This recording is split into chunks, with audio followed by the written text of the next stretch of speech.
people in power, the industrialists, want us to fly lower because it's easier to ignore us, it's easier to keep us in line, it's easier to get a factory job that way. The story of Icarus is fascinating to look at from a cultural perspective.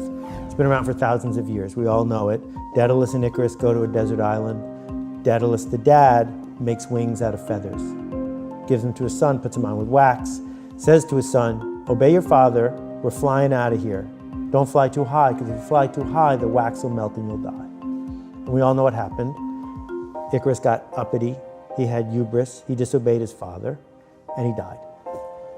Except that's not what the myth said in 1700 or 1500 or 1200. They changed it. It used to say, but more important, don't fly too low. Because if you fly too low, the water and the mist will weigh down your wings and you will surely perish. They took that part out. They took it out because the people in power, the industrialists, want us to fly lower. Because it's easier to ignore us, it's easier to keep us in line, it's easier to get a factory job that way. People who have the hubris to dream of something bigger change the status quo. And the people who are in charge aren't in favor of that. And I'm not a conspiracy theorist at all, but I do know where public school came from. And public school was invented by factory owners who didn't have enough compliant factory workers. And it worked great. For 100 years, we had this wonderful system. Do what you're told, go to the placement office, you'll get a job for 50 years. You won't really like the job, but you'll be able to go home and watch TV, buy enough stuff, you'll need a storage unit, and then you'll die. And the deal was straightforward and kept on both sides.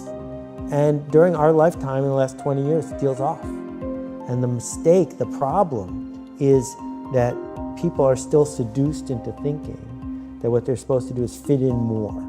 And social media has made it worse because there's this whole pack mentality of how do I fit in more, with small bursts of here's one quick tip for a flat stomach and 3 different ways to get rich, and you can learn to flip houses today and be a millionaire tomorrow, none of which work, right? But the combination of those two mean that people are starting to feel broken and bitter because the promise isn't being kept. Mandatory education makes no sense. Nobody ever learned anything against their will. Sooner or later, it becomes voluntary.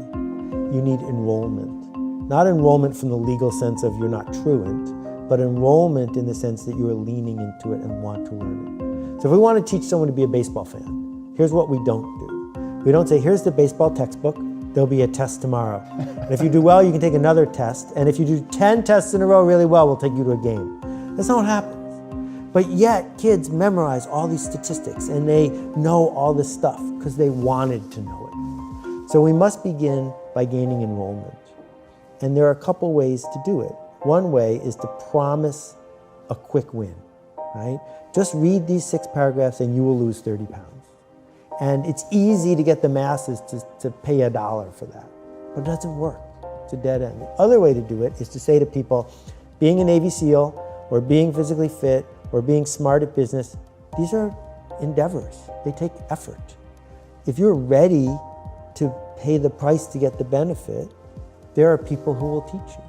So it's the opposite of the question, will this be on the test? If you're asking, will this be on the test, from an online course or from a school, what you're basically saying to the teacher is, without a certificate, I don't need to be here. I'm only here to prove that I was here.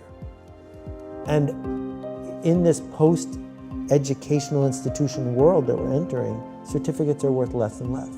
What's actually worth something is, did you sign up to learn something where you opened yourself up to possible failure, opened yourself up to the stress of becoming someone else in a way that made you better?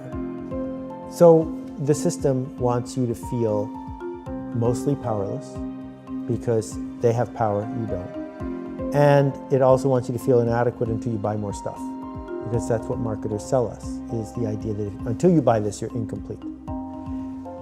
It turns out those two things don't make people happy. What makes us happy is agency, knowing that we have some sort of control over what's going to happen in our life. And unfortunately, the economic structure that we live in isn't going to be easy for most people to fix, not in the short run. But what we can fix right now is how we respond or react to what's happening in front of us. And my friend Kat Hoke says you can't be curious and angry at the same time. That's interesting. So you get a choice. Right? You get a choice in the traffic jam. You get a choice when you're dealing with an angry clerk. You get a choice with a bureaucrat. Am I going to be curious about how this person got to this moment? Or am I going to be angry at the situation? We could dig deep and say, in this moment, I'm going to choose to be the best version of myself and seek possibility.